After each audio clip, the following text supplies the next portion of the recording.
Ang gagawin natin ngayon, binabad naman sa toyo, sa kalamansi, at lalagyan din natin ng pamintang segunda mano. At syempre hindi mawawala itong honey.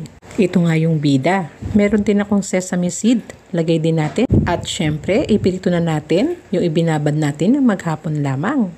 Tamang mantika lamang ang nilagay ko rito. At ang apoy ay katamtamang lakas. At ilalagay ko ito lahat hanggang sa maluto nga.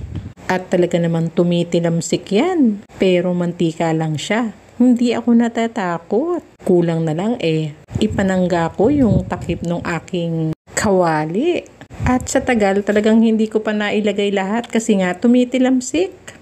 Pero inilagay ko rin ang sabaw niya pagkatapos. Ibinuhos ko rin dito. Inilagay din natin ang pinagbabaran niya. At ayan na, naluto na ang ibabaw. Baliktarin na natin. Pero mabilis na sunog, hindi naman nasunog ang manok. Luto na ito.